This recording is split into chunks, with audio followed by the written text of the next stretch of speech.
Right. I used to steal everything. Everything. And I've learned in life that I don't have to take nothing. Honesty goes very far away. Somebody can ask me, what are you using the money for that you're asking me while I'm panhandling? And I'll tell them, I'm going to go get cocaine and I'm going to go do this. I had one guy one time, he said, I'm not giving you money for that. He said, but stay here, I'll be back in 15 minutes. Came back and gave me about $300 worth of cocaine. I couldn't believe it. Yes, my name's Matthew Folk. Nice to meet you, Matthew. How you doing this morning? Nice to meet you too, and I just want to thank you for saying what you just said. Amen. It means a lot to me, because we are more than just, Exactly. nothing. We are people. Right. So how old are you, Matthew? I'm 35. 35, very young. And where are you originally from? I was born in Flemington, New Jersey. At that time, my mother was living in Buckingham, Pennsylvania. And I've lived all through Bucks County, Montgomery County, Northeast Philly. All right. That's what's up. Okay, he's been out there. All right, cool. So can you please tell us a little bit about your story, starting off with your childhood and what led you down this road? Sure. I actually grew up in a pretty decent household. I never got to see my mother and my father together. They were separated before I was born. My mom had left him because of his addiction. She thought it was the best choice possible. And her being a single mother, she did have a man with her at all times. And she's only been with 3 people in her whole life. I'm proud of her for that. A lot of women can't say that these days. So she's always, my mother has always been a rock for me. And she's been there through everything, but not seeing my mother and my father together, it affected me in different ways, I guess. But what really affected me when I was a child, I had some sexual assaults done on me. I was coaxed into, performing some rather disgusting acts. I was 6, 7 years old, and I know that affected me as a child. Growing up, not knowing, what's wrong with me, thinking that there was things wrong with me, not being able to fit in. We moved around a lot when I was a child. I never really got to settle down and have friends. I'd have friends, but I never got to know them long enough to. I never got to hang around long enough to really get to know who they were. Really get tight-knit friends and build that structure in my life. I was always moving here, there, and I actually had an IQ of 143, which is just genius. And I'm able to learn stuff very quickly. But moving around a lot in my childhood, I got straight A's through school, all the way through through middle school. But I had behavioral problems, and a lot of that has to do with, some of those sexual assaults and stuff that were going on. And things just, they took a turn for the worse when I found out when I was about 14 or 15 years old. I was in 9th grade, 10th grade at the time. I had skipped 6th grade and I skipped 8th grade. I went into high school real early. I was the youngest one in my high school, even though I started school a year late because my birthday is October 5th, so obviously I had to start the next year. I was still ended up the youngest in my high school because I was advancing in school so quickly. But I'd get done my work really quick and I'd sit around and I'd get bored and I'd start messing with other people and acting out a lot. I had a real need for attention and it was really hard for me to find it where I needed it. And I kind of feel like if people understood what was going on with me and realized my goals and they actually put their all into seeing my goals happen, that something amazing could happen with my life. And it still will. But moving around a lot when I was a child, it affected me a lot. And at the age of 8, There was this one girl in town I used to have a crush on. She was older. She was 14. She used to, show me things that other girls wouldn't show me. And she talked me into smoking pot. And the first time I smoked pot, I did not like it. I became so paranoid. I knew for a fact that my parents were going to know that I got high. They were doing a Mason's sale at the time, a yard sale in a Mason's lodge, and I was over there selling lemonade. I had a table set up, and I had left to go see Joanna and smoke pot, and it was too high to go take it down. And I knew they were going to know. And they did. They found out.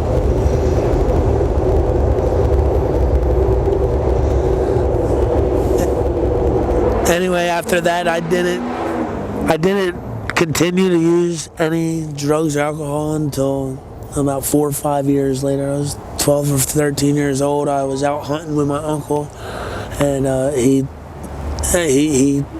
started smoking pot again, and I started liking to smoke pot, and it led into different things. My brother and I, Wayne and I, we left North Carolina when I was 15 years old, and we drove an 86 Nissan Maxima across the country to California. And the reason we had left home is because I found out that my grandfather, my mom's dad, was a pedophile, and he had touched my mother and her 3 sisters when they were children. And being a child, I always wondered why my mother gave me like an embrace of hugs, kind of like you would hug your homie, not like you would hug a child. But I know now that my mom didn't want to make me feel uncomfortable. She didn't want to touch me, so to say. And I understand that now. I didn't understand it then, and so that's why I was so attention-seeking when I was a child. And I didn't find the attention I needed, and I acted out, and things got out of control. Anyway, we went to California, and that's where a lot of different drugs were opened up to my life. That's where I first tried methamphetamine. That's where I first tried mushrooms, cocaine, heroin. And when I got that first taste of freedom at 15 years old, there was no stopping me then. I did what I wanted to do when I wanted to do it. It didn't matter. If I wanted to go to Colorado right now, I'd put a thumb out and I'd walk down the road. I'd go there. I'd get there. I lived all over the place. I've lived in Pennsylvania, New Jersey, North Carolina, Baltimore, which bad city. And drug addiction led me there. I stayed there 9 months. And so during my addiction, I started doing a lot of stealing, retail theft, stuff like that. Ultimately, getting deeper, going into burglaries and stuff, and I decided to break into a senator's house, Francis Salvatore, and the police chief of the 15th District, Tommy Thompson's house. And these were old neighbors of my grandmother, whose house we inherited when I was about 10 years old, and that's when we moved into Philadelphia from Bristol. My mom, my stepdad, my 2 brothers, and I. Anyway,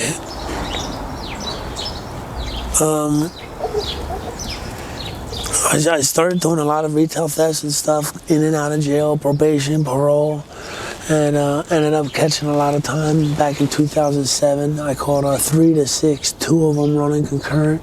And after I had a year in, Bucks County called me down on a habeas corpus writ and gave me a plea bargain for a 3.5 to 7 for another burglary. And I took the burglary, not realizing it. My time didn't start until they brought me down there and arraigned me on the charge. I thought the year that I sat would count towards the 3.5 to 7. So I didn't think it was a bunch of more time, but it ended up being a lot more time. Altogether, I have 15 years in jails and institutions, prisons, and that's the first time in a long time that I'm not on parole or probation. I do have a warrant right now, actually. I have a misdemeanor warrant in Bucks County. That's actually why I came back up here from North Carolina. I have a beautiful 13-year-old daughter down in North Carolina whose whole life I've missed. Unfortunately, at this point, she don't want too much to do with me, and I understand that it's going to take a lot of working back into her life. While I was in state prison, I got my GED. I ended up becoming a very good artist. I do construction, landscaping.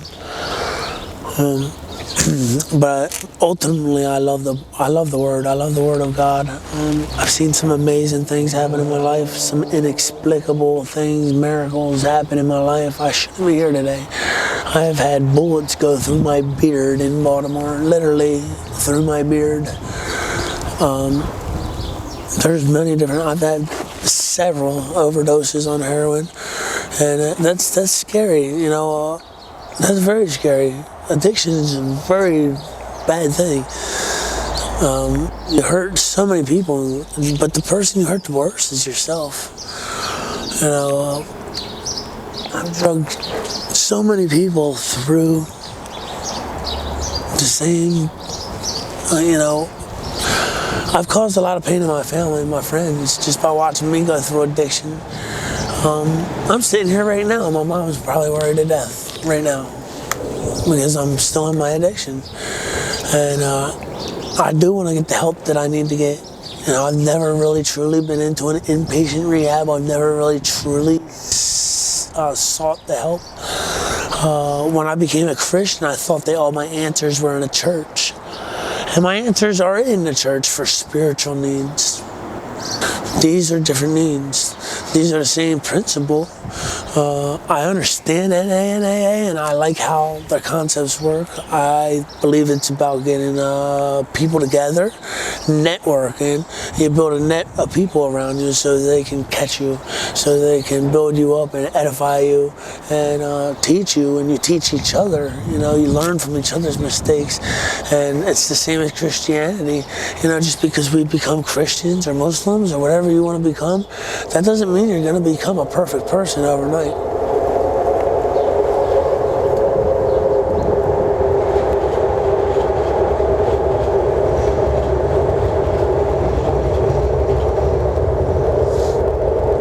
What it does mean now is it means that you're gonna keep getting back up and keep fighting, you know, keep pressing forward, and just try to forget about the things of yesterday, because yesterday doesn't matter. Today, tomorrow, that's what really matters. There's a lot of people out there that are still in addiction. I'm one of them, and you know, I hope whoever watches this video has some good feedback for me, can actually give me the help that I need. I believe that I could become a very successful man, and I'm just ready to press forward. I'm ready to get on with my life. You know, I've caught Hep C. I've caught multiple different STDs. I've just lived a lifestyle that was completely selfish, and I just want to start giving back to the community. I want to take my life and I want to get back. It's time for me to get back, you know, because I learned in life that's how you get forward, by emptying yourself out. That's how you get filled up.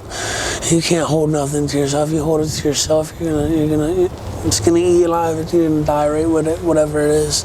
I gotta give it away. You know, I'm tired of keeping all my pain to myself. It's time for me to give it away and share what's going on in my life. And I just thank you. So what do you think it's going to take to get you clean? It's gonna take, first of all, I'm gonna have to get on something to get off the heroin.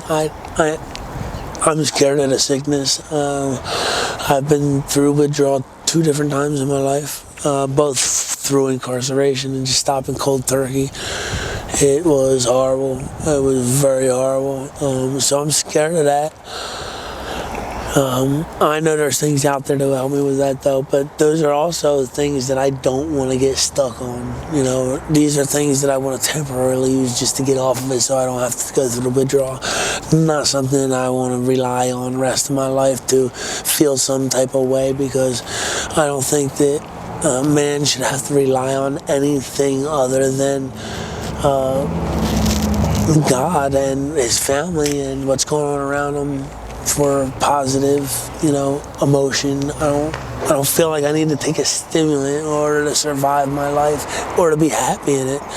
You know, so that's where I am. I need Suboxone or I don't want to go on methadone. I'm thinking about Suboxone, maybe get on Suboxone for a little bit and then get into a treatment.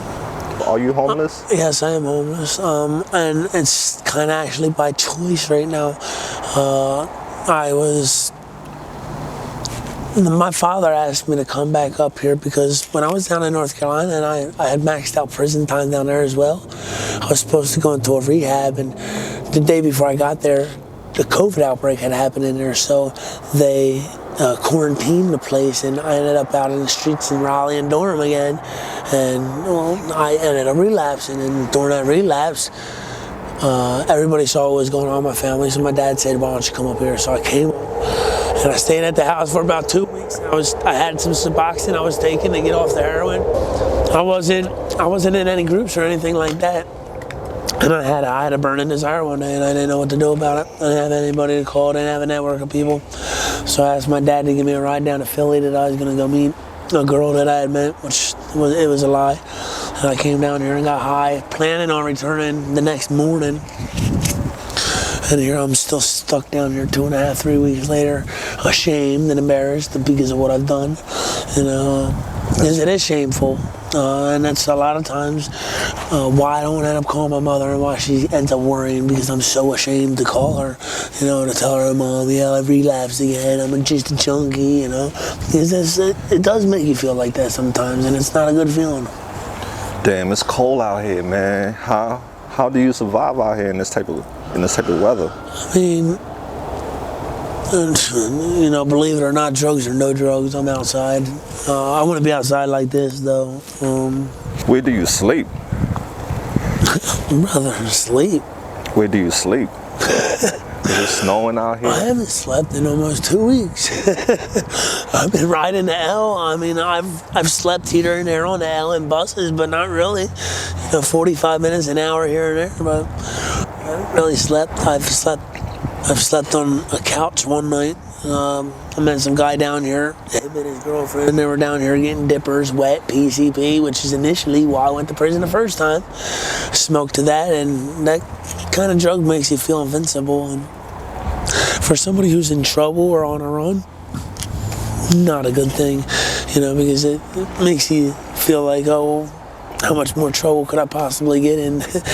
Not a good state of mind to be in. But anyway, that's their drug of choice, and they were down there looking for it. I helped them find it, and they invited me over to the house, told me that I could sleep on the couch for a night and get a shower. So, I mean, but that was almost 2 weeks ago, so I haven't had a shower in 10 or 11 days, so and I know I stink, my feet stink. Currently, what drugs are you on out here? Mainly heroin. But they got this stuff now called Trank that they're putting in it, and that's not good. It just basically knocks you out. Or if you're like me, which I have ADHD, I'm considered manic bipolar, so even without drugs, I could possibly stay up for 3, 4, 5 days at a time. Damn. You know, right. Without drugs. And I get high on the way up, but then when I start crashing, I'm miserable and mean. But with this stuff called Trank, a person like me, you know, the normal person take Trank and they'll go to sleep. Me, I take Trank and I'm all over the street, so daisy weaving like I'm drunk, and I'm not watching where I'm going, and I'm walking into people. Damn. And you know, I'm sleepwalking in traffic and walking into people, and I've almost been hit. I've actually been sucker punched 2 or 3 times from walking into people. You know, from this drug Trank that they're putting in the heroin now. You know, and it's making people do some stupid things that they're not even aware of what they're doing. And there's been a couple times where I've come out of my daze, whatever it is, and I'm sitting there staring in somebody's car window. You know, and we're in North Philadelphia in the Badlands. Somebody sees me staring in their car window, they could just blow my brains out. And, you know, so it's scary. It's time to get help. It really is, brother. I really want to go ahead and get that help. And what's crazy is the police just watch it happen. Like, they do it right in front of them, and it's like, seriously, where's the law and order anymore? Like, what is going on in our cities? Yeah, right. Like, it's for each their own, like survival of the fittest.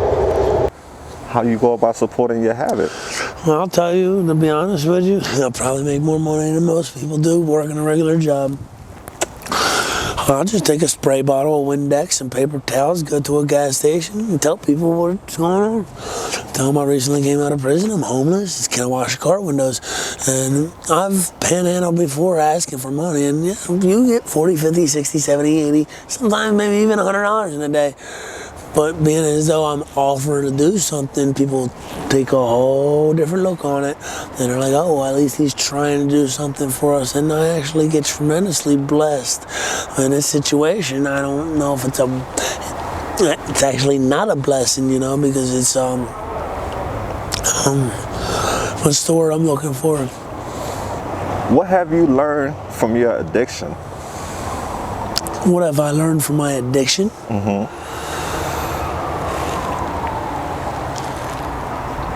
I've learned that there's a lot of stuff that I'm just running from. Like what? What are some stuff that you're running from? Just my past, I guess. Things that have happened in the past. I guess I just don't see, you know, the heroin and drugs that make me feel good. And sometimes I don't, the things that are going on in the world, like around me, don't make me feel good. I don't particularly like what's going on in the world. Again, I'm a Christian, and I love the spiritual things, and it's not out here. You know, there's a lot of wickedness and darkness out here in this world, and that's kind of why I don't like the world. You know, because I want everybody to love one another and take care of one another and be there for one another. It's not like that. You know, it's just not like that, brother. It's not. Definitely, you know, there's some good people in this world, but there's a lot of bad in the world too. Right, and my mom had already lost my brother Wayne. He had passed away in a car wreck up on Byberry Road. That's sad. That's up in the Northeast. I don't know if you know where Byberry Road is. Yeah, I'm familiar with the Northeast. Him and my friend Laura Stevens had passed away in a car wreck the day before I got out of prison, July 5th, 2011, after serving 3 years, 10 days.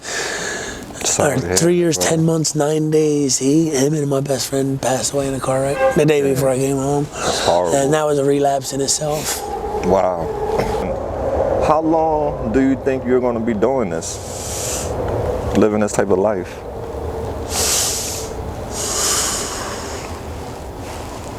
Not long. Not long at all.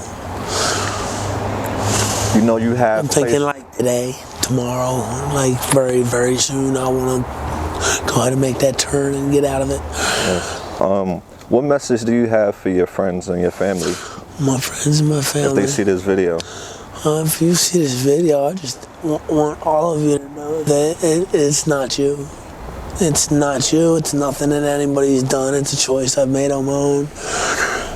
For my mother, you've given me some of the best advice any mother has ever given any child in this world. So don't ever think for a minute that I didn't listen to you, that I didn't take your advice, that I didn't think about it, because it probably slowed me down enough or stopped me from doing something irreversible in this lifetime, something that was so stupid, so far out there that I couldn't take back, something that couldn't be fixed. So by those kind words that you have given me in my past and raising me, Mom, it stopped me from doing a lot of stuff that you don't know about, because there was a really evil, dark place I was in for a long time, and that light that you had given into my life was enough light to let me go ahead and shine bright enough to not from going so dark, you know, from completely burning out.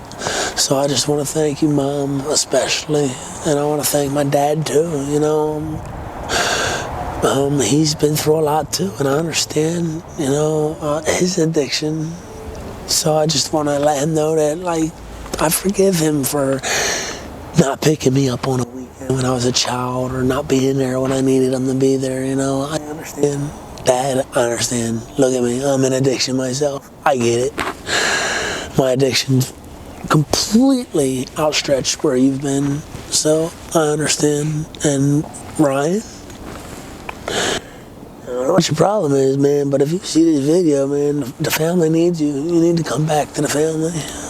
And Liz, I love you. You need to get some mental health. And for the rest of my friends, I just want to let you know, like, There's better ways. Friends an addiction, friends not an addiction. You know who you are. Just do the right thing. It's not just you suffering.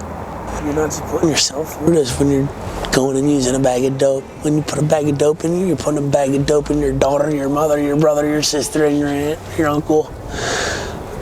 You're putting them all through it. When we get incarcerated, it's not just you incarcerated. There's a piece of them incarcerated too. Right. So that's all I want to say is that our actions affect everybody. Got you. So, last, because it's very cold out here, so we're cutting this interview short, guys. It's freezing out here. My hands is cold, so I know we said we out there. We are really out there, but we have to get from out there sometimes. Okay, so I just want to ask him, you know, if he had a message to send to the world, what would your message be? Love. Love. Period. Love. That's amazing. Love as hard as you can, because you know what? That's all we can do. Love will cover a multitude of sins. Love never fails. I can't let another person's actions dictate who I become. If I'm nice to a man and he utilizes that situation and mistreats me and uses me, that's okay. I'm going to be there for everybody because everybody needs to be loved. So I just encourage everybody to just love and love. Love is going to cover anything. I like it. Yeah, that's for you right now. Cool. Got some gloves. And it's gonna rain too.